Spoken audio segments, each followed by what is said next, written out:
John Morrison had never been inside a building this large. The Galactic Council chambers stretched upward for what seemed like forever, disappearing into a ceiling lost in soft blue light.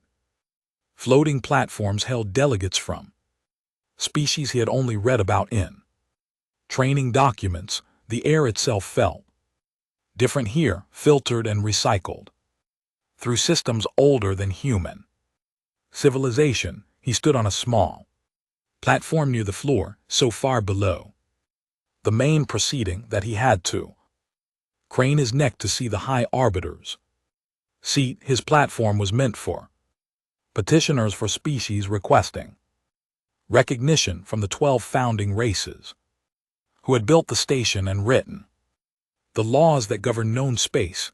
John was 53 years old.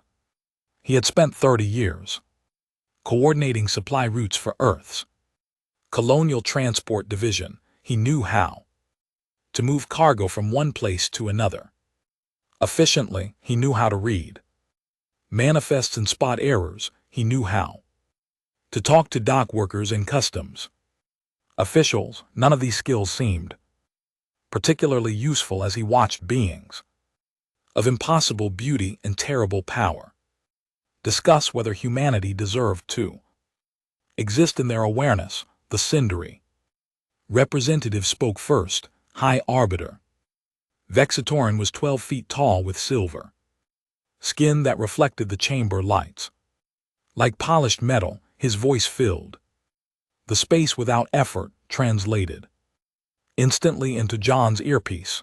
The species designated human has submitted formal petition for recognition under Council Charter.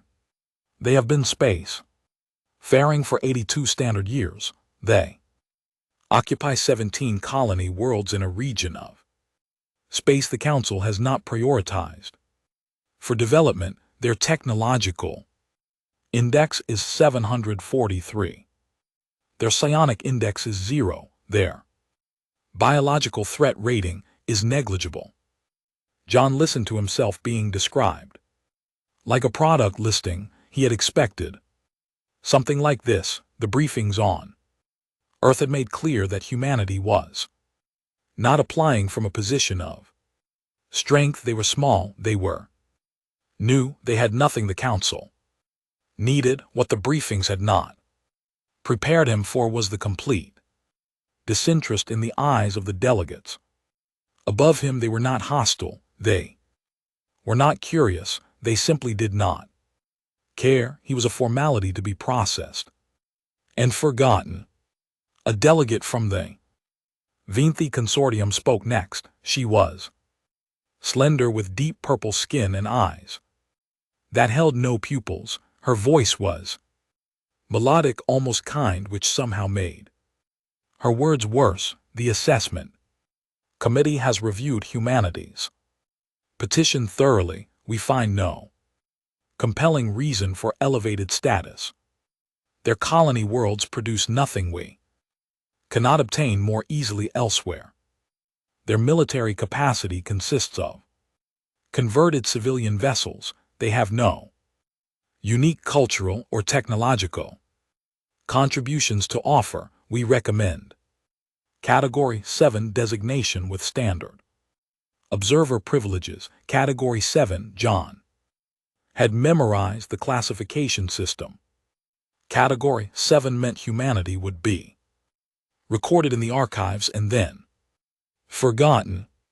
No trade agreements, no mutual defense obligations, no voice in any decision that mattered. They would be allowed to exist in their corner of space as long as they did not bother anyone important. The High Arbiter looked down at Jay's platform. Does the petitioner wish to speak before we proceed to vote? John had prepared remarks. He had practiced them during the long journey from Earth. They were dignified and humble, thanking the Council for their consideration and expressing hope for future cooperation.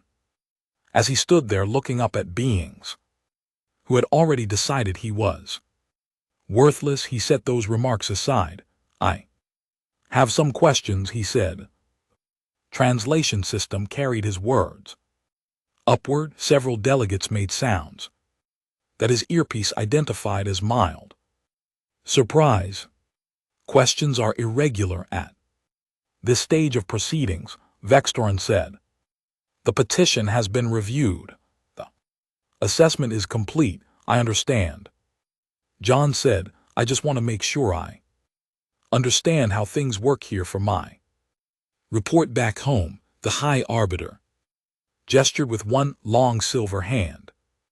Proceed briefly. John pulled a small notebook from his pocket. He had been keeping notes since he arrived at Nexus Prime 3 days ago. He flipped to a page.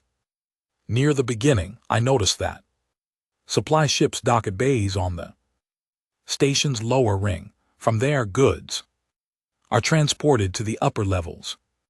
Using internal lift systems, the average transit time from dock to distribution center is about 14 hours. Silence. The delegates looked at each other. This was not what they had expected. Is there question? Victorian asked, why 14 hours? John said, I walked the route myself. It should take 2 hours at most. The lifts aren't slow, they're just scheduled inefficiently. There are 3 bottlenecks where cargo waits for authorization from different administrative offices. Each office has its own queue. None of them talk to each other. More silence, then a sound that might have been laughter from somewhere high above. A delegate from the Morrison Collective leaned forward on his platform. He was covered in short brown fur with wide eyes that seemed designed for seeing in low light. The human is critiquing our logistics. I'm asking about them, John said. My job back home was logistics. I'm just curious why it works the way it does. It works that way because it has always worked that way, Vextorin said. His voice had cooled noticeably. The systems here were designed by species who were building stations like this when your ancestors were hunting with sharpened sticks. John nodded and made a note in his book. I understand. Old systems hard to change. We have the same problem on Earth sometimes. He could feel the mood in the chamber shifting. He was not behaving the way a Category 7 petitioner was supposed to behave. He was supposed to be humble and grateful for whatever scraps they offered. Instead, he was asking questions about their cargo lifts. I have another question, John said. I was looking at the public trade records in your archives. The Rathani Confederation imports a lot of processed grain from Sinindari agricultural worlds, about 8 million tons per standard year, but the shipping manifests show the grain traveling through 3 different transfer stations before it reaches Rathani space. Each transfer adds handling fees and transit time. There's a direct route that would cut the journey in half. Why doesn't anyone use it? The Rathani delegate, a being with green scales and forearms, shifted on her platform. The direct route passes through a region claimed by the Vorath Dominion. They charge excessive tariffs. Their tariffs are 18%, John said.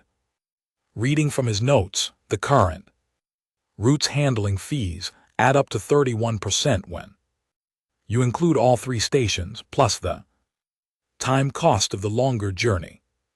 Unless I'm missing something. The chamber had gone very quiet. The Rathani delegate was staring at John with an expression his translator could not identify. Vextorin struck his staff against the floor. The sound rang through the chamber like a bell. This is a recognition hearing, not a logistics seminar. The petitioner has been given an opportunity to speak on behalf of his Species, he has chosen to waste that opportunity on trivial matters. We will proceed to vote. John closed his notebook and put it back in his pocket.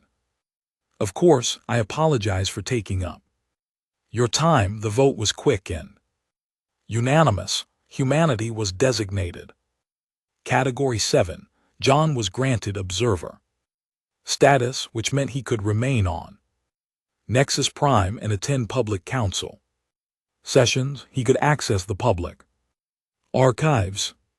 He could not vote, propose measures, or participate in closed deliberations. The Valenthi delegate, the one with the kind voice, contacted him privately after the session. Her name was Kathra, and she served as her species junior ambassador. You should be more careful, she told him. They were sitting in a small garden on one of the station's residential levels.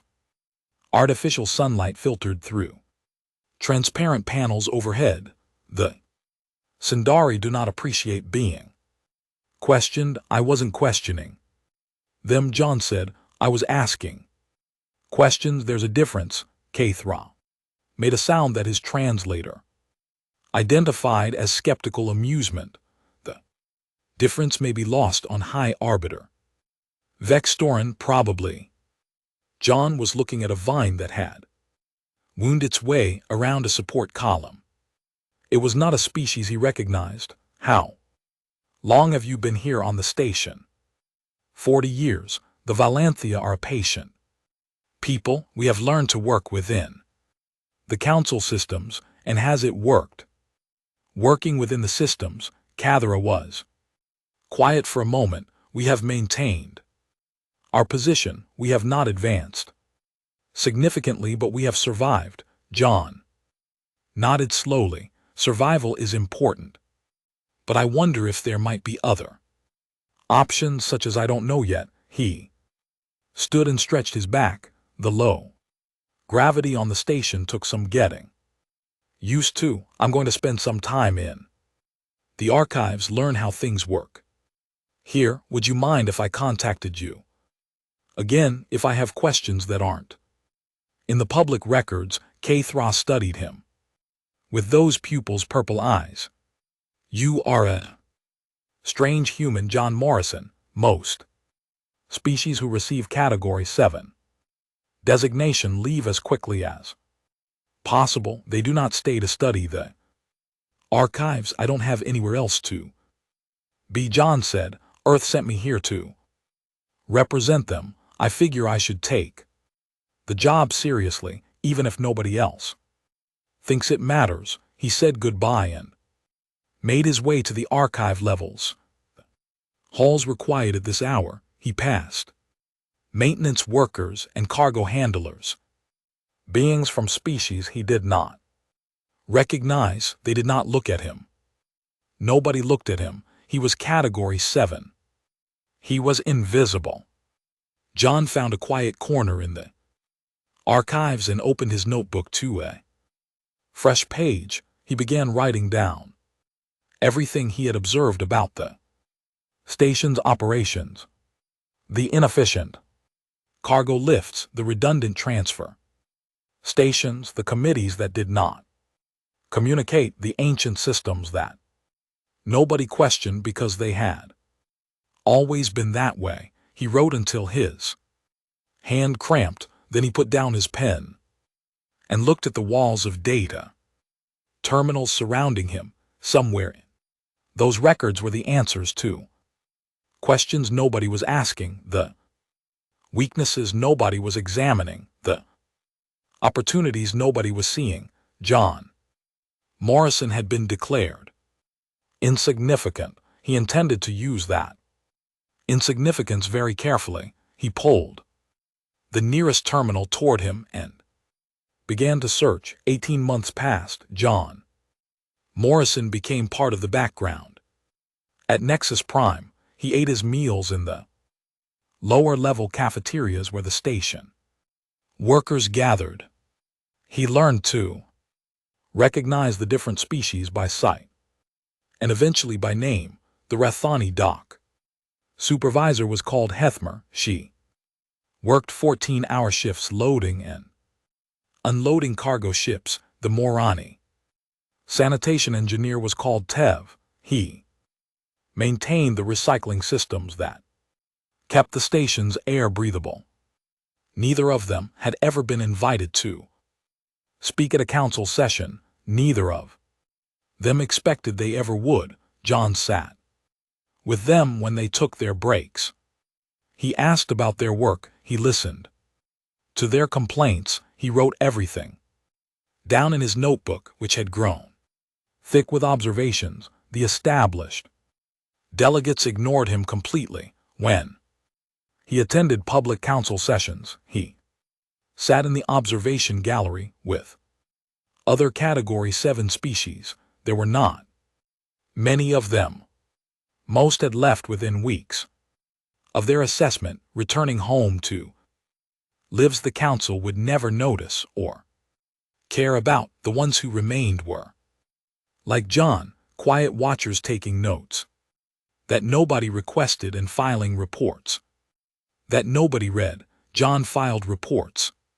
2. He sent them back to Earth's colonial authority every month. He described the council's procedures, its political alignments, its ancient rivalries. He mapped the relationships between species, who depended on whom, for what resources, where the pressure points were hidden beneath centuries of accumulated protocol. The colonial authority acknowledged his reports with brief messages. They did not seem to know what to do with the information. Humanity had no leverage at Nexus Prime. Jay's observations were interesting, but apparently useless. He kept sending them. Anyway, in his 14th month on the station, a crisis developed. The Rathani Confederation's primary agricultural world suffered a blight that destroyed 60% of their grain harvest. Food reserves would sustain them for perhaps 6 months. After that, their people would begin to starve. The council convened an emergency session. John watched from the observation gallery as delegates from the 12 founding species discussed possible responses. The Rathani ambassador, a female with green scales that had faded to gray with age, stood on the petitioner's platform and described her people's need. We request emergency food shipments from council reserves. She said, we can repay the debt over the next decade as our agricultural systems recover. Vexteran listened with his arms folded. When she finished, he spoke in that cold, silver voice John had learned to recognize. The Rathani request is noted. However, council reserves are maintained for the benefit of founding species. Rathani are not a founding species. Their request falls outside the scope of standard protocols. Our people will die, the ambassador said, her voice cracked slightly. We have been faithful members of this council for 300 years. We have paid our assessments. We have followed the rules. Surely that counts for something. It counts for a great deal, Victorian said, but protocols exist for good reasons. If we make exceptions for the Rathani, every species will expect exceptions. The system would collapse. John leaned forward in his seat. He had been studying the council's food distribution systems for months. He knew things about their reserves that most delegates had never bothered to learn.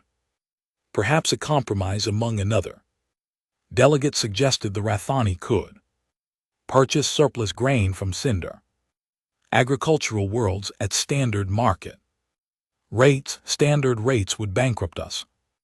The Rathani ambassador said, we cannot afford to pay market prices for the quantities we need. The discussion continued for hours. Various proposals were suggested, debated, and ultimately Rejected, the Sinindari controlled most of the region's agricultural surplus. They were willing to sell, but only at prices the Rathani could not pay. Other species had smaller surpluses, but the logistics of coordinating multiple shipments from multiple sources seemed too complicated. John returned to his quarters that evening and spread his notes across his desk. He had been mapping food production and distribution patterns for over a year. He knew which species had surplus capacity. He knew which transport routes were underutilized. He knew where the bottlenecks were and how to work around them. He stayed up all night writing a proposal. The next morning he submitted it through proper channels. His observer status allowed him to file suggestions with the council's administrative office. Nobody was required to read them, but they would be entered into the official record. 3 days passed. The council continued to debate. The Rathani ambassador grew more desperate. Jay's proposal sat unread in an electronic queue along with hundreds of other documents that nobody had time to process. On the 4th day, John received a message from Tev, the Morani sanitation engineer. Someone is asking about your proposal. Tev wrote, a clerk in the administrative office, she says. It's interesting. John met the clerk that afternoon. Her name was Shenri, and she was a young Vanti who had been assigned to process low-priority submissions. She had purple skin like Ambassador Kathra, but her eyes were wider and she moved with nervous energy. I was supposed to file your document and forget about it, she said, but I actually read it by accident. Really, I was curious about what a human would write. What did you think? John asked. I think it could work. She pulled up a display showing John's logistics plan. You identified 3 species with grain surpluses that the council has not accounted for: the Theni, the Vor, and the Kellyan. None of them are major powers, so their production numbers are not tracked carefully, but according to your calculations, their combined surplus would cover the Rathani shortfall. John nodded. The problem is transport. None of those species have the shipping capacity to move that much grain quickly, but there are independent cargo haulers who work the outer routes.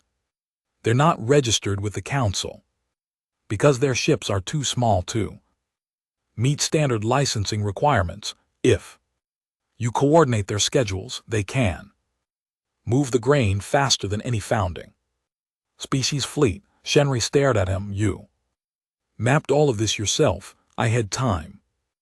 Nobody asked Category 7 observers to do much. She was quiet for a moment. Then she said, the council will never approve this. It bypasses their systems entirely. The Sinindari would be furious. Probably, John agreed, but the Arthani don't need council approval to buy grain from willing sellers, and the independent haulers don't need council approval to move cargo through unclaimed space. You're suggesting the Rathani do this on their own without council authorization? I'm suggesting they have options that nobody has shown them. Shenri looked at the display for a long time. Then she made a decision. I know someone in the Rathani delegation, a junior aide. She's been trying to find alternatives while the council debates. I could show her your plan. That would probably violate about a dozen protocols, John said. Probably, Shenri smiled slightly, but I'm a clerk. Nobody pays attention to what clerks do. The leak happened quietly. The Rathani aide received the plan. She showed it to the ambassador. The ambassador contacted the Theni, the Vor and the Kellyan directly outside. Normal council channels. Within 2 weeks the first grain shipments were moving along the routes John had identified. The council did not know about any of this until the shipments were already arriving in Rathani space.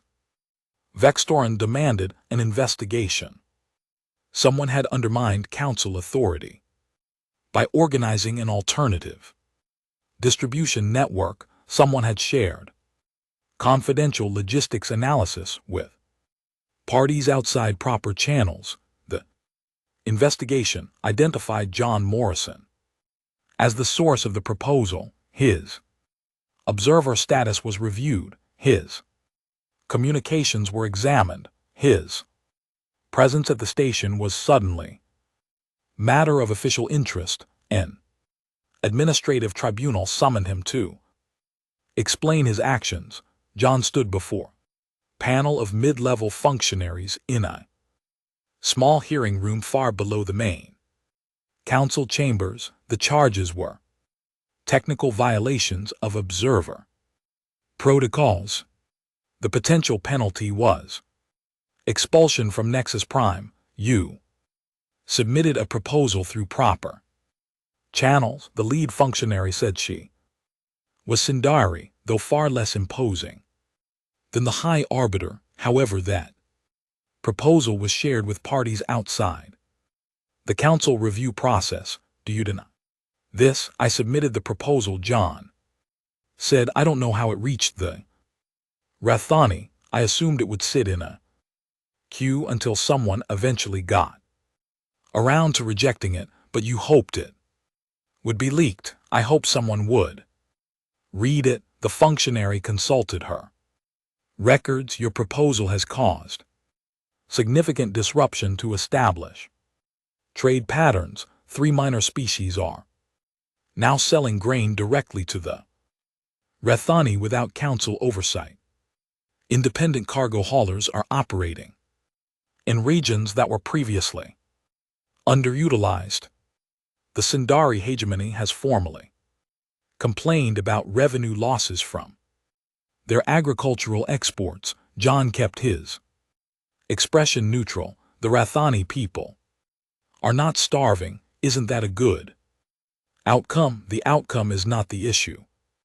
The process is the issue. You are an observer. You are not authorized to influence policy. I didn't influence policy. I wrote a document. Someone else decided what to do with it. The tribunal deliberated for less than an hour. They found that John had technically complied with observer protocols by submitting his proposal through proper channels.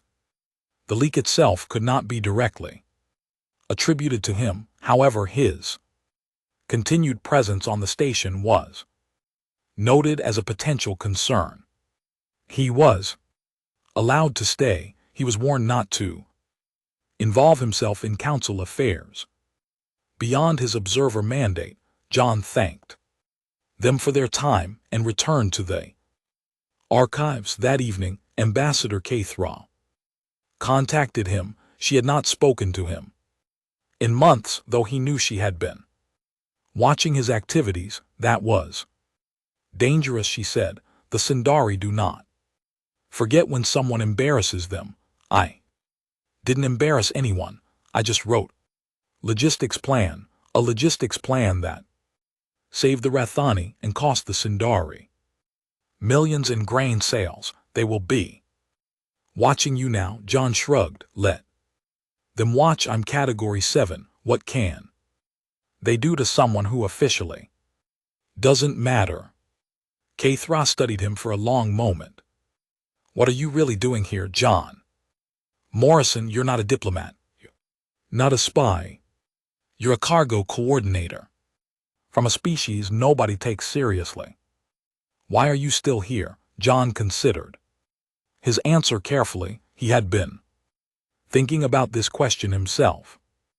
I'm watching, he finally said, and I'm learning what everyone else takes for granted. The systems here are old. People in charge have stopped asking whether they work well. They just assume they work because they've always worked. But they don't work, not really, not for everyone. And what do you plan to do about that? I don't know yet. He looked out the window at the endless stars beyond the station. But I'm going to keep taking notes, and when the time is right, I'm going to show people that there are other ways to do things. Better ways if they're willing to look. Cross said nothing for a while.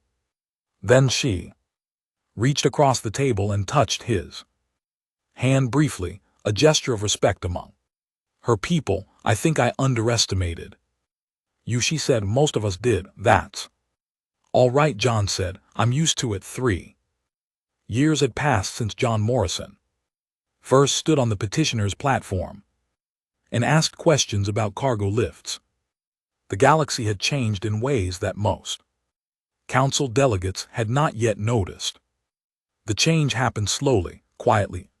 Places where founding species rarely looked, minor worlds began trading with each other directly, using routes that bypass council monitored corridors. Independent cargo haulers formed loose cooperatives, sharing schedules and splitting costs. Species that had never spoken to each other discovered they had common problems and complementary resources. At the center of this quiet transformation, though he would never have described himself that way, was John Morrison. He still lived in the same small quarters on Nexus Prime's lower levels.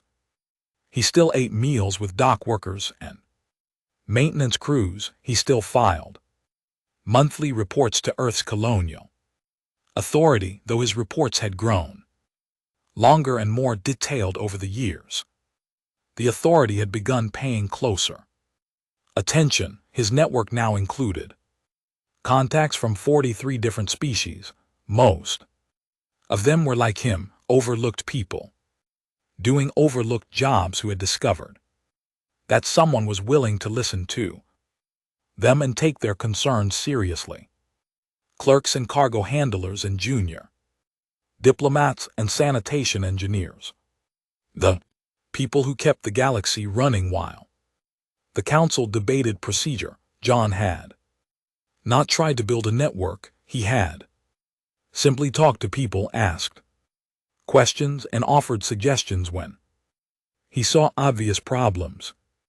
Word spread. People contacted him. He helped when he could and introduced people to each other when he could not help directly. The Sindari, true to Ambassador Kathra's warning, had been watching. Their intelligence services had compiled a file on John Morrison that grew thicker every month, but the file described nothing illegal. He submitted no proposals. He joined no organizations. He simply talked to people, and somehow things changed. They could not punish him for talking.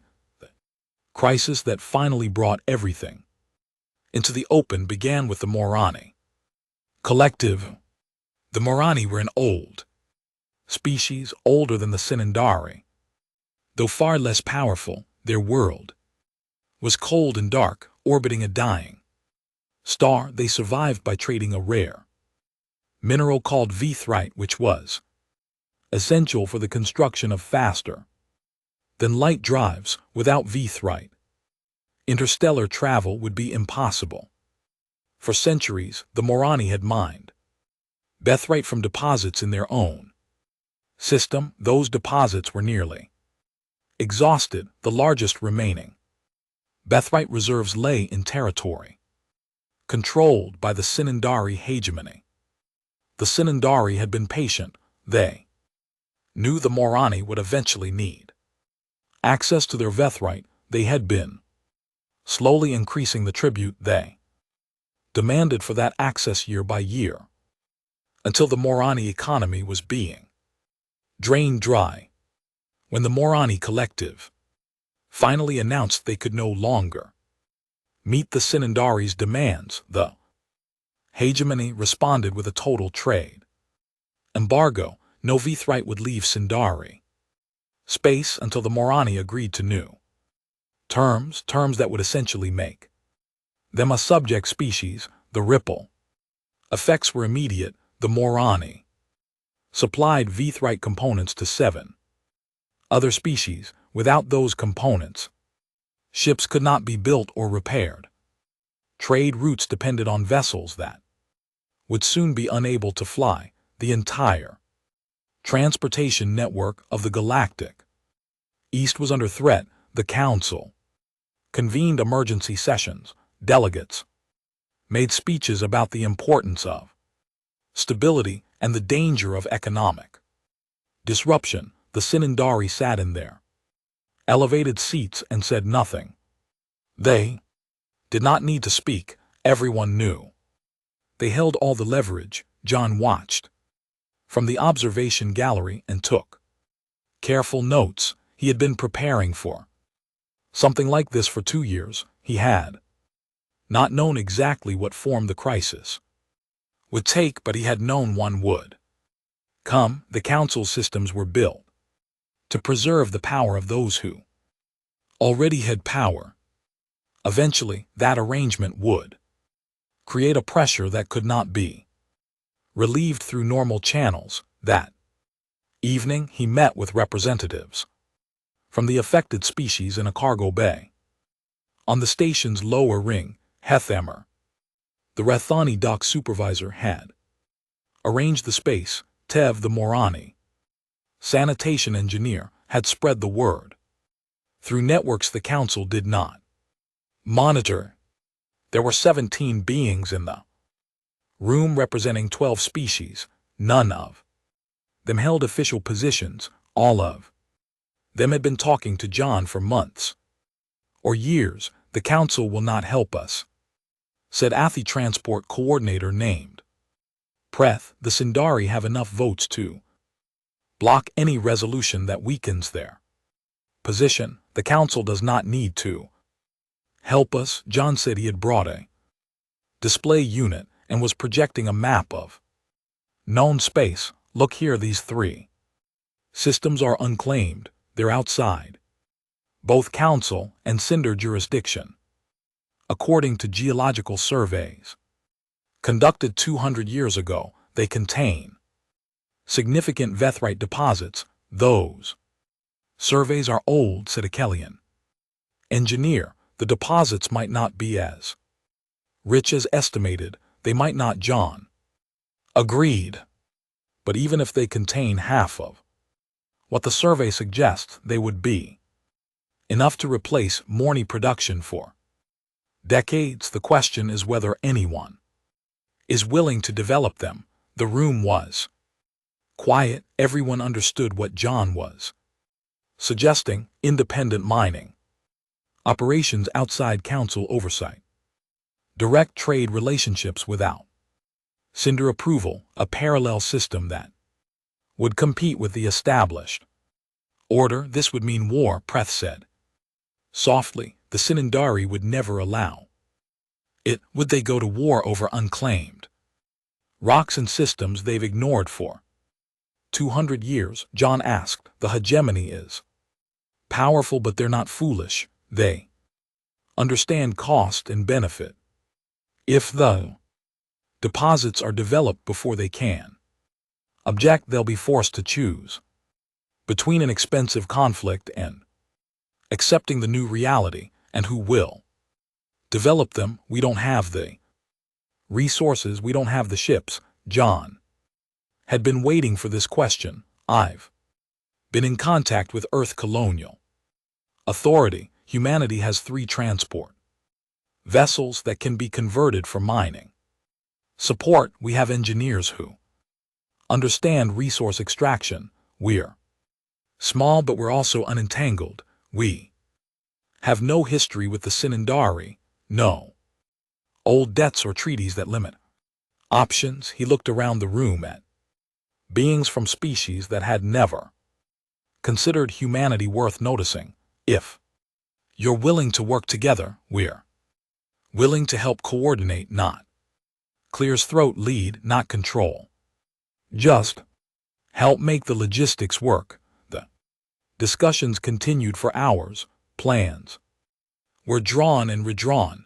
Commitments were made cautiously, then with growing confidence. By morning, the framework of a coalition existed. 3 weeks later, the first human vessel arrived at the unclaimed systems. It carried mining equipment, a team of engineers, and observers from 4 other species. They began extracting Vethrite within a month. The Sinindari learned of the operation from their intelligence services. High Arbiter Victorian convened a special session of the Council to demand action.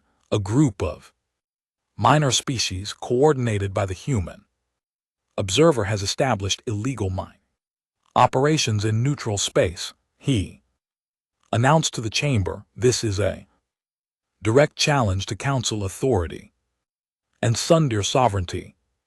The systems are unclaimed. Ambassador Kathra responded. She had become one of the coalition's public voices over the past weeks. No Council rule prohibits development of unclaimed territory. The resources in those systems were reserved for future Council allocation. Reserved by whom? There is no record of any formal claim. The Sinindari ignored those systems for 2 centuries. Now that others have found value in them, you suddenly discover a historical interest. The chamber erupted in arguments. Delegates who had been silent for years suddenly found their voices. The Sindari alliance, which had seemed unbreakable, showed cracks as member species calculated whether their interests aligned with the hegemony's demands. No resolution was passed. The coalition's mining operations continued. Within 6 months, Vethrite was flowing through new channels. The affected species could repair their ships, trade routes recovered. The Morani, still under Sindir embargo, found new partners willing to provide what the hegemony had denied them. Vextoran requested a private meeting with John Morrison. They met in a small conference room, just the 2 of them. The High Arbiter had to bend his silver body nearly double to fit through the doorway. His presence filled the space, overwhelming and cold. You have caused a great deal of trouble, Vextoran said, for someone who was supposed to be insignificant. John sat calmly in his chair. He had expected this conversation eventually. I haven't caused anything, he said. I connected people who had problems with people who had solutions. The trouble was already there. I just helped others see it. You understand that the hegemony will not forget this. You have made enemies who will outlive your species. Maybe, or maybe the hegemony will recognize that the galaxy is changing and adapt accordingly. The Sinindari are intelligent. They understand when the ground shifts beneath them. Vex's Torian's expression was unreadable. His silver face showed no emotion that human eyes could interpret. What do you want, John Morrison? Power, wealth, recognition. I want things to work better, John said simply.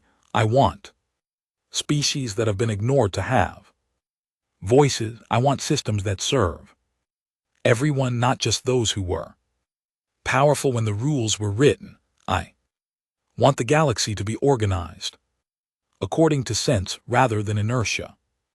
You are describing the destruction of everything the Council has built. I'm describing improvement. The Council doesn't have to be destroyed. It just has to change, evolve, include more voices, and serve more interests. Choice belongs to the founding species. They can adapt or they can be left behind. Vextoran stood to his full height, towering over John in the small Room, this is not over, he said. No, John. Agreed, it's just beginning. The high arbiter left without another word. John remained in his chair, looking at the empty space where the most powerful being in the galaxy had stood. He pulled out his notebook and wrote a single line. They're listening now. Then he returned to the archives to continue his work. The investigation into John Morrison's activities took 6 months.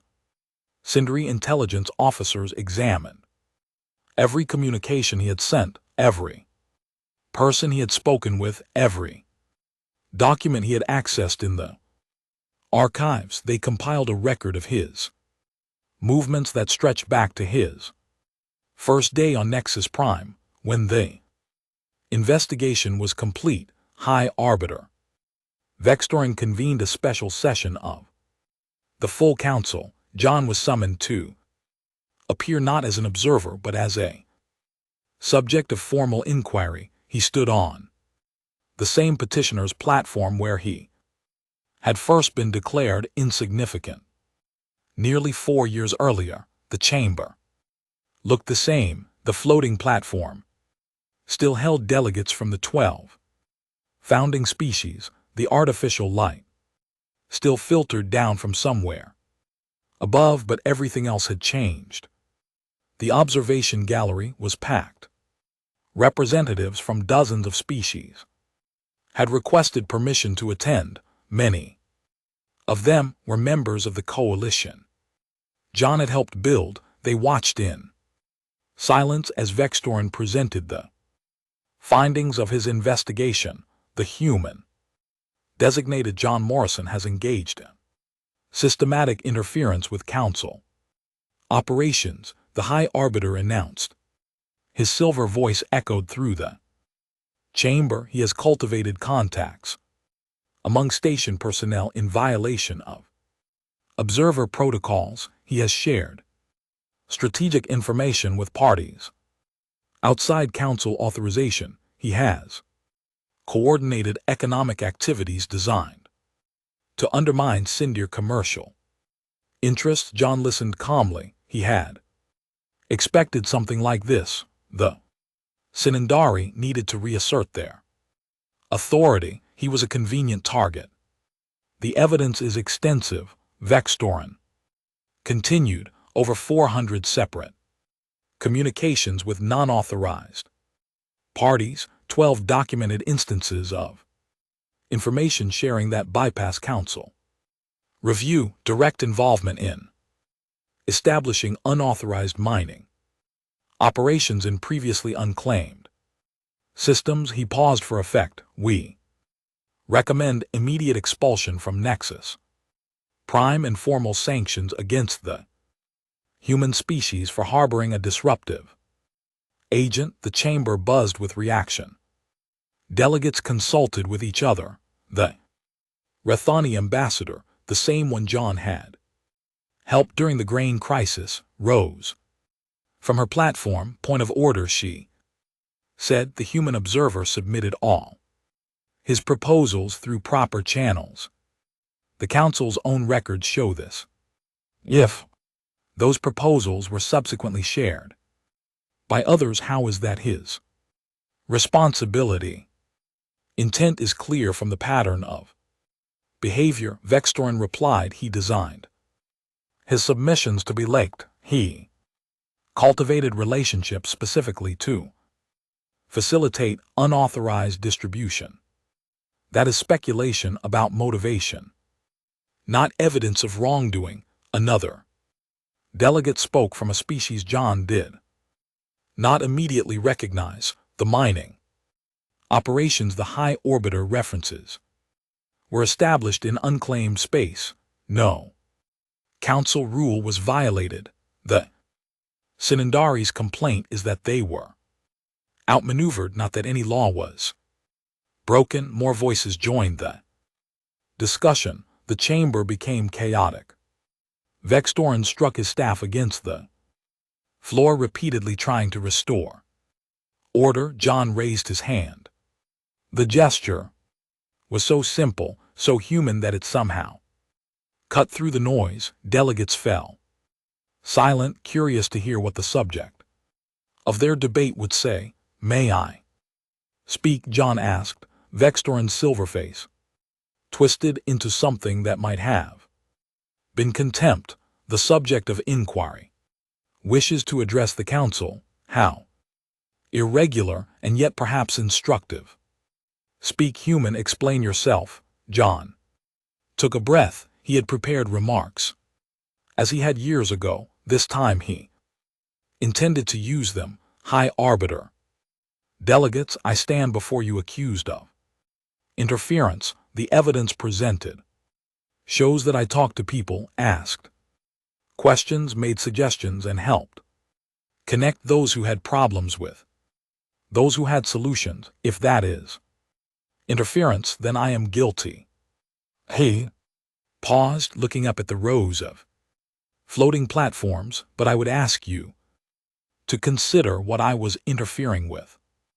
The Rathani were starving while the council debated procedure. The Morani were being strangled by tribute demands, while the founding species calculated advantage. Dozens of species have been ignored, marginalized, and exploited by systems that were designed centuries ago to benefit those who already held power.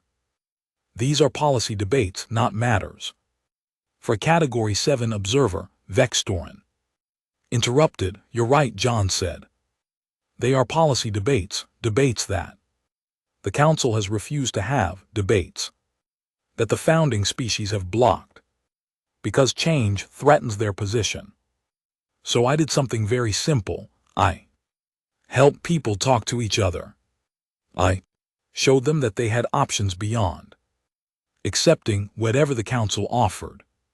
He pulled his notebook from his pocket, the same leather-bound book he had been carrying since his arrival. "This notebook contains 4 years of observations, every inefficiency, council systems, every bottleneck, station operations, every trade route that serves political interests rather than practical needs, every minor species that has been denied a voice because they lack the wealth or the weapons to demand one." He held up the notebook so the delegates could see it.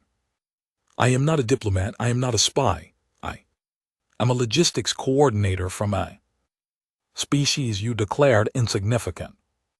I looked at your systems and I saw that they don't work, not for everyone, not fairly. So I did the only thing I know how to do.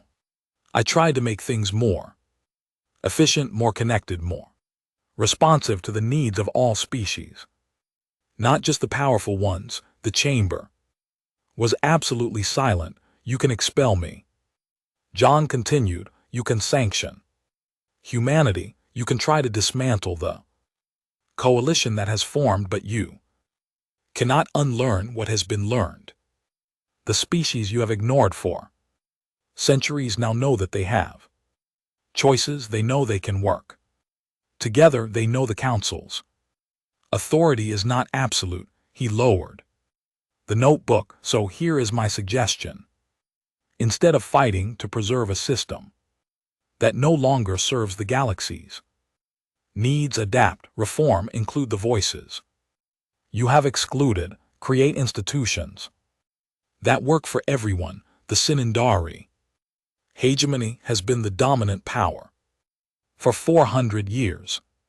That can continue if you're willing to lead rather than control, or you can resist change and watch the galaxy organize itself without you." Vextorin's staff struck the floor. "You dare to lecture the founding species, you, a representative of a civilization barely out of its cradle. I dare to suggest improvement," John said quietly. "That's all I've ever done." Vote on sanctions was called. The motion required a 2/3 majority to pass. The first founding species voted favor, so did the second and third. Vextorin watched with satisfaction as The Count built toward the threshold. Then the Volanth abstained. Ambassador.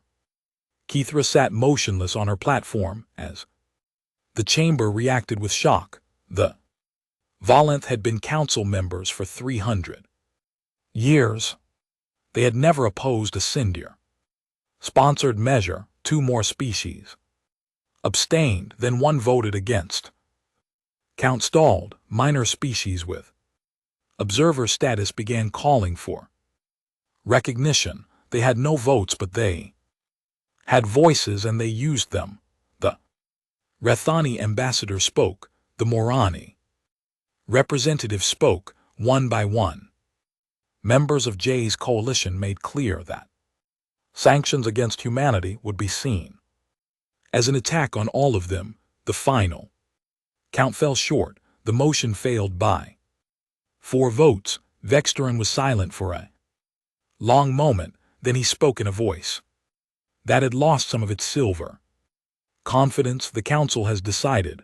The human observer will not be expelled. The matter is closed, but it was not closed. As John left the chamber, delegates approached him. Some were hostile, warning him that he had made powerful enemies. Others were cautious, curious about this human who had somehow shifted the balance of galactic politics. A few were openly grateful. Ambassador Keith Raw found him in the corridor outside. "You took a considerable risk," she said. "The vote could have gone the other way." "It could have," John agreed, "but I trusted that enough species would see their own interest in blocking the Sinindari. Fear of change is powerful, but fear of being left behind is stronger. What happens now?" John had been thinking about this question for years. Now we build something new, not a replacement for the council, but an alternative, a framework where species can cooperate as equals without the weight of ancient privileges and outdated hierarchies. Anyone who wants to participate can, including the founding species if they choose. The Sinindari will never join willingly.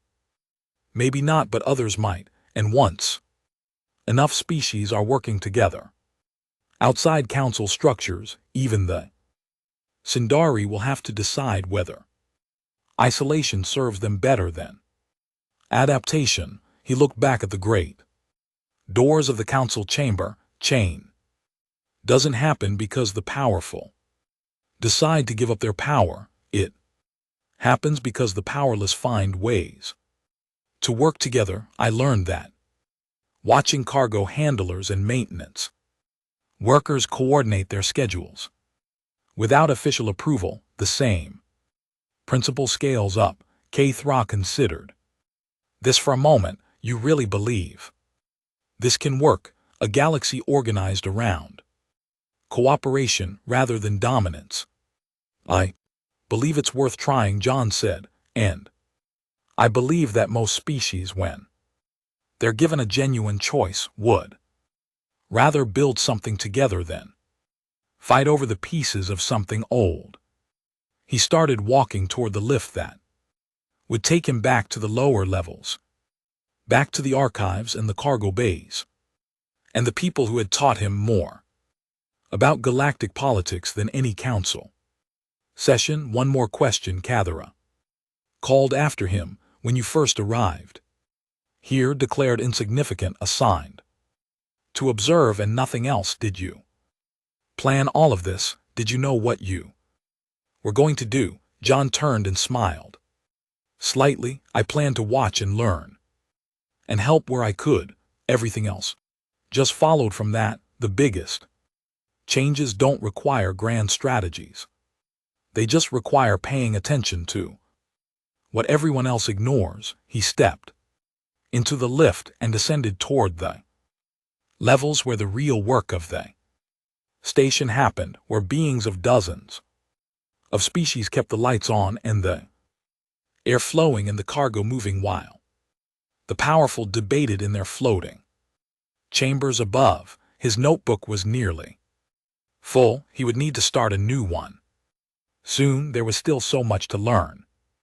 10 years had passed since John Morrison first set foot on Nexus Prime.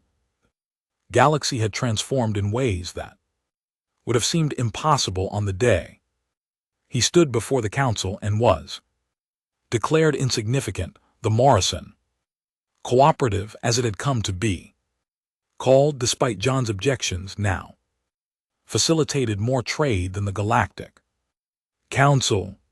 67 species were full members. Another 43 had observer status and were considering formal participation.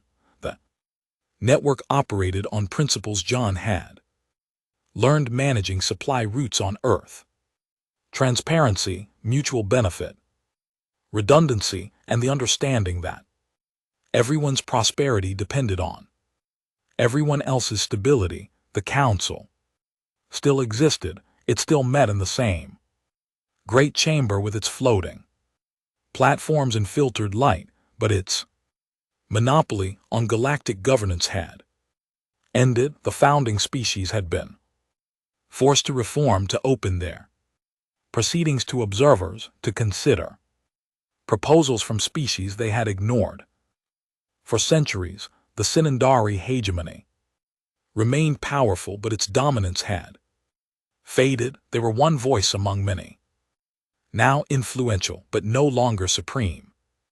John Morrison was 63 years old. His hair had gone gray, his joints ached in the morning, a consequence of too many years in artificial gravity that never quite matched Earth's pull. He still lived in the same small quarters on Nexus Prime's lower levels. Though he could have had any accommodation he wanted, he still ate meals in the cafeteria with dock workers and maintenance crews.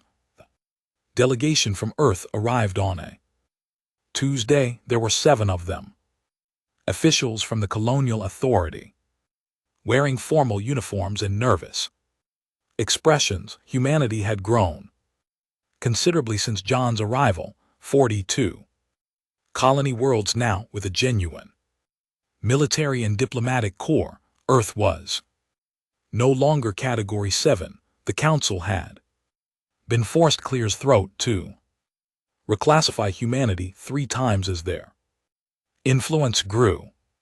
The delegation's leader was a woman named Chen, a deputy director in the authority's external relations division. She had reviewed John's monthly reports for years. She had come to offer official recognition of his contributions. The Colonial Authority wishes to honor you, she told him in his small office. Stacks of notebooks covered every surface, years of observations and analyses and plans. We're proposing to name the cooperative's new headquarters after you, the Morrison Center for Inter Species Relations. It would be located on the station's upper ring, a proper facility with conference rooms and diplomatic suites. John was quiet for a moment. He looked out his window at the cargo bays below, where beings of a dozen species were loading and unloading ships just as they had been doing since before he arrived. I appreciate the thought, he said, but I would prefer you didn't. Chen looked surprised. Sir, your accomplishments deserve recognition. You changed the course of galactic history.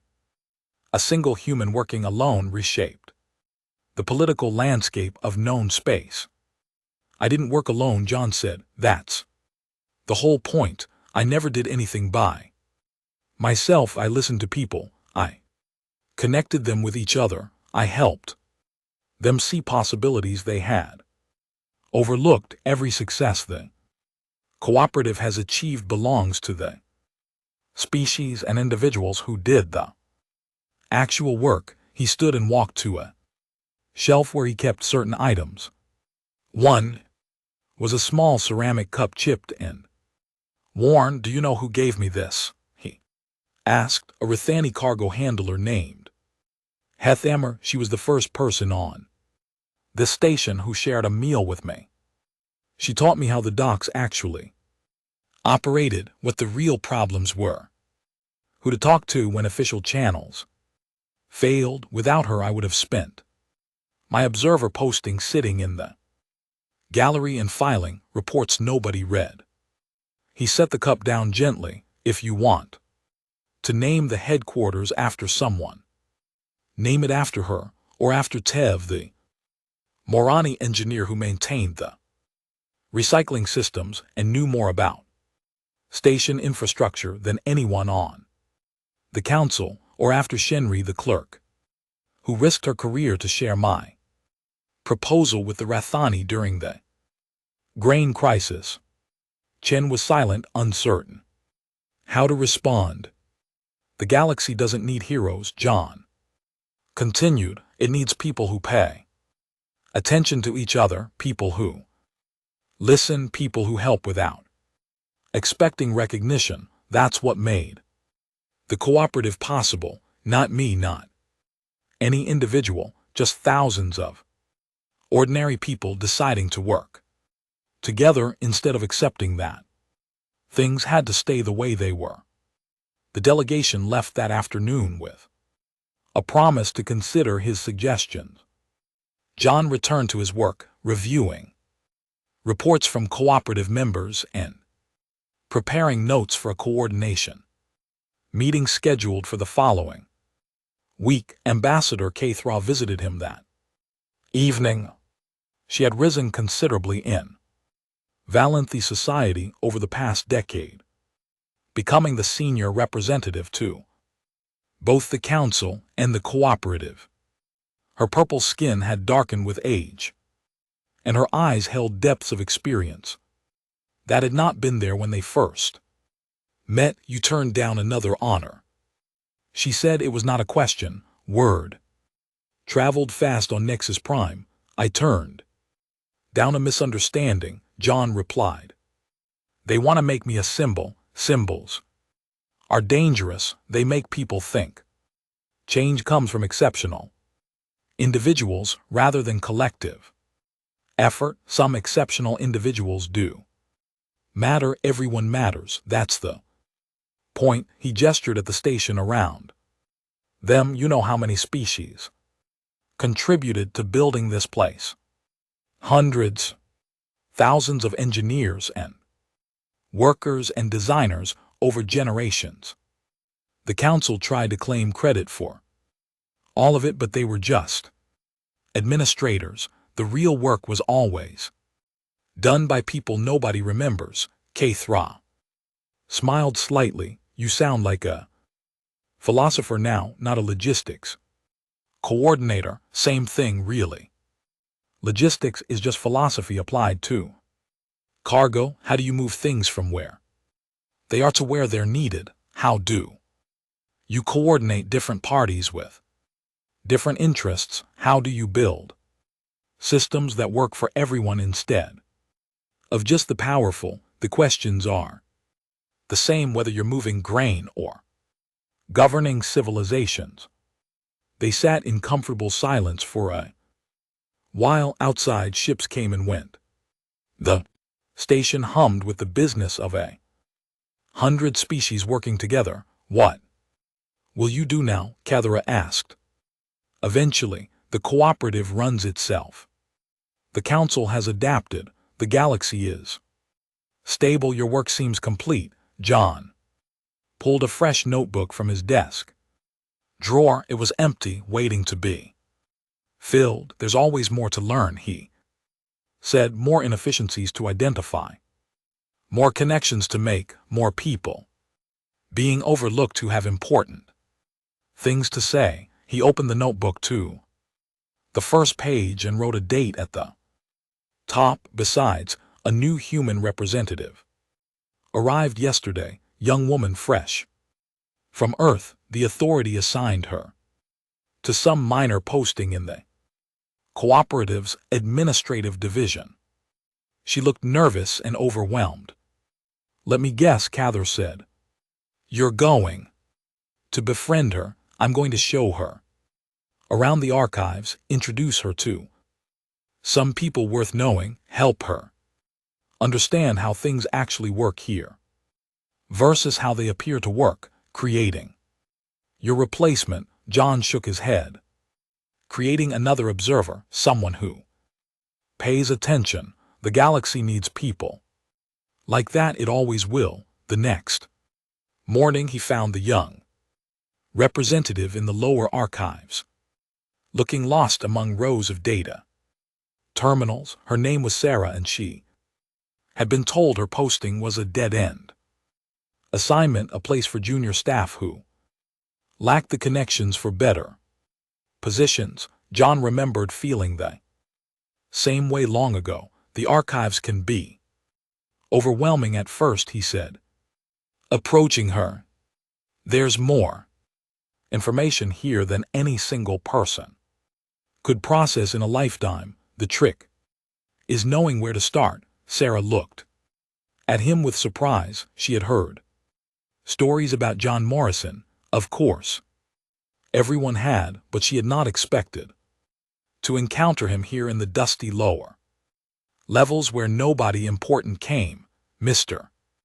Morrison, she said, I'm honored. I've read about everything you've accomplished. Call me John, and don't believe everything you read. Most of what I've accomplished was really accomplished by others. I just helped coordinate. He gestured at the archives around them. Would you like to know where to start? The real work of understanding how the galaxy operates.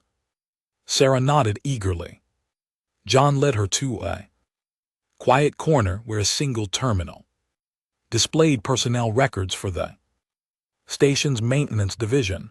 Start here, he said. Learn who keeps the lights on, who maintains the air systems, who loads the cargo and repairs the lifts and processes the waste. Talk to them, ask about their work, ask about their problems, listen to what they tell you. Why? Sarah asked. What will I learn from maintenance workers? John smiled. It was the same question he might have asked once. You'll learn what everyone else takes for granted, and when you understand what's being ignored, you'll start to see opportunities that nobody in power has noticed. He left her with the terminal and walked through the station's corridors toward the cargo bays. Hethamer's shift would be starting soon. He had not shared a meal with her in weeks. There was catching up to do. Behind him, in the archives, Sarah began to read. She had a fresh notebook in her bag, empty and waiting to be filled. The galaxy was vast. There was always more to learn, and somewhere on Nexus Prime, overlooked by the powerful and ignored by the histories, the next change was already beginning to take shape. All it needed was someone willing to pay attention.